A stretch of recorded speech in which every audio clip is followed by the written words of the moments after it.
So I listened to the Today programme this morning with John Humphreys, where he invited Boris Johnson, because apparently Boris Johnson has called the leader of the opposition muff-headed mugwump.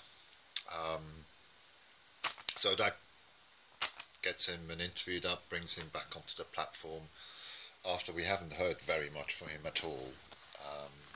I would imagine the party shut him up. So, on Brexit, as John Humphrey says, Brexit is the reason for this snap election. Then Johnson refers to Corbyn's chaotic EU negotiations. Corbyn hasn't done EU negotiations, and what he's proposed is actually quite sensible. Provides no evidence for this, actually no evidence for any of the sound bites that he's given. So John Humphreys then asks him whether he could be trusted as the Foreign Secretary, given all the controversial facts that he proponed during the EU campaign. And then, of course, Johnson goes on to say, oh, Corbyn is so chaotic, so that's his answer. He gets probed again. Again, Johnson says, Corbyn is so chaotic and it's dangerous if we have Corbyn as the leader. So, no answer. Then John Humphreys goes on to mention the 350 million lie. And then there's a kind of answer, and he says, well, half of it is completely gone, and the other half that comes back, we have no control over. So, the no control over then made me think, well, why do we have MEPs? We have 73 MEPs. There's only 751 MEPs in the whole of the EU Parliament, and so that means we have 10%. So that's not a say. We don't have a say.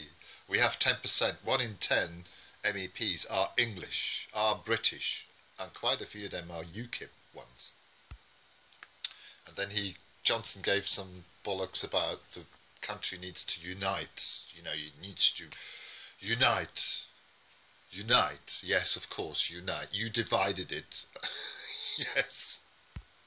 You divided it so badly as it hasn't been in decades, divided through your stupid referendum, completely forgetting that we have 73 MEPs. They don't have a say. No, they don't have a say. So then John Humphreys asks him about, the 50 to 60 billion bill that the EU wants to impose. And then Johnson just said, oh, they're single mind. I can't see their single mindedness. What. And then again he says, well, Corbyn is weak. So then John Humphreys has to push him again. He says, well, what if the money isn't forthcoming before the negotiations? There won't be any negotiations. And then Johnson just says, well, that's not going to happen. What a childish guy. That's not going to happen. Who are you to say that's not going to happen? Because you've strong recommendations, perhaps. So then he says the days where we dish out huge amounts of money to the EU will end, when we cut off the links to the EU. But on the other hand, you want to be in solidarity with them. Again, John Humphreys, which I have to say, by the way, has slightly gone up in my estimation, because at least he wasn't completely swamped over by Johnson, although Johnson did try. So he presses him again, if we don't pay the EU, there will not be any negotiations. And again, Johnson just says, oh, let's see about that. And then, he sort of postures and says, well, we're a smug and we have a smug and successful economy. it doesn't extend, this successful economy doesn't extend and can't support the poor of this country, the millions of poor. That's how successful we are. So then John Humphreys moves on to the US decision to give preference to the priority to the EU trade deal compared to, in comparison to the UK economy. And again, his response is just pathetic. Yes, his response is really, really convincing. It says, well, you know, the White House over the last few months, they've been telling us that they're extremely excited. Excited about what? and he says, oh, there's all sorts of opportunities.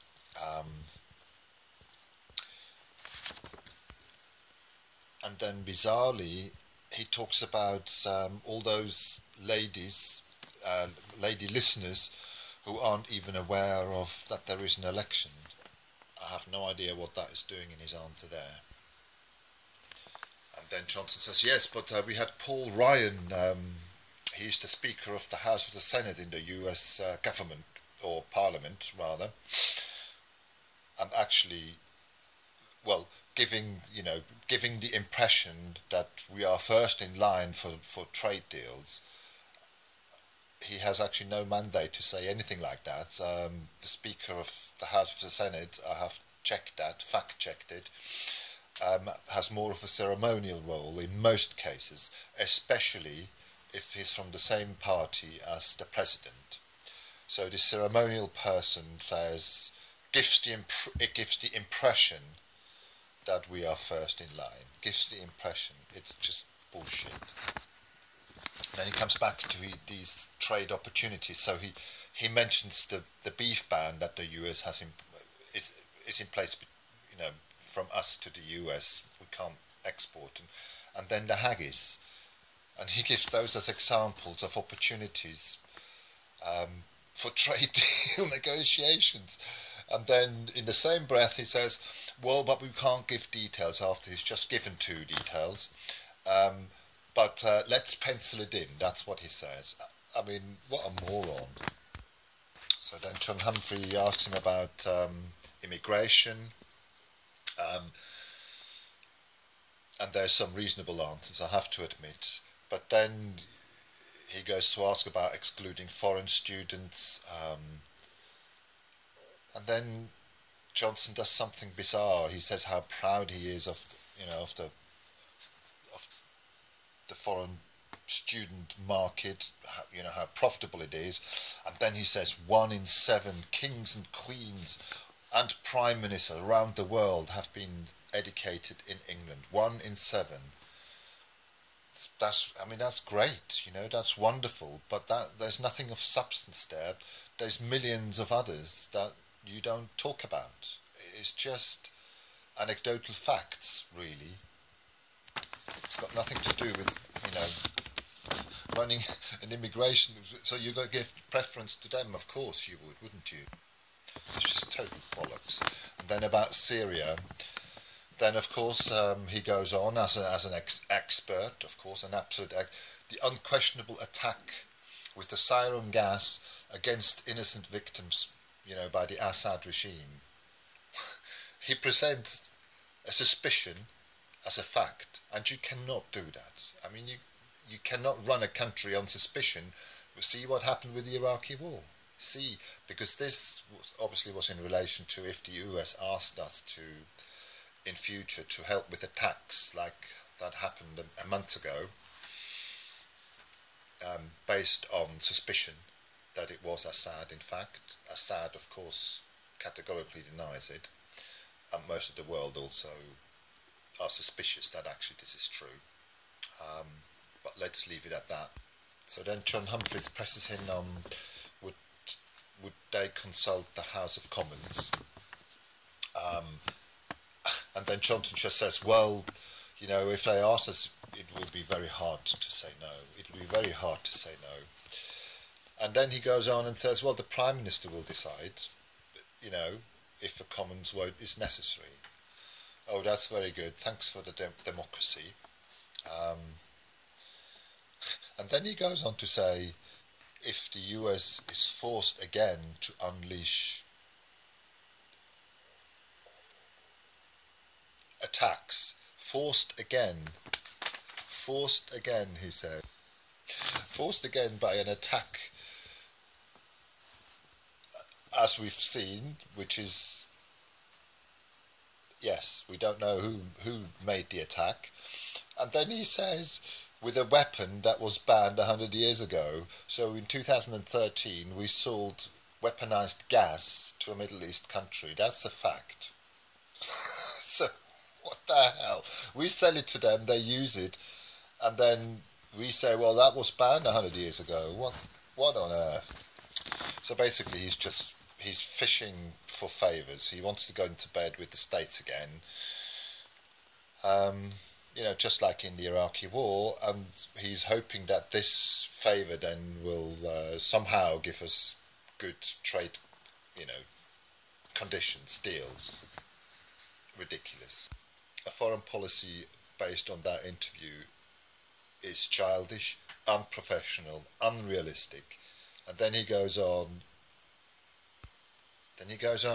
again he brings Corbyn into it by linking him somehow with Kim Jong-un of North Korea, that they're on the verge of these very dangerous nuclear weapons.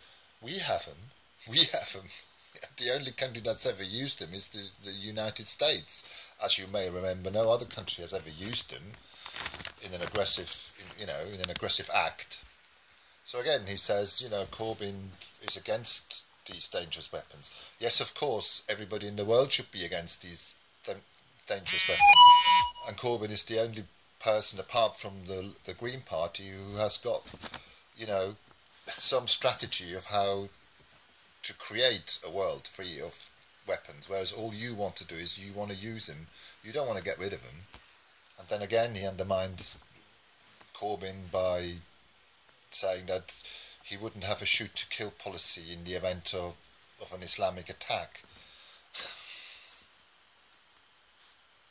It's ridiculous. It is scaremongering bollocks, it is.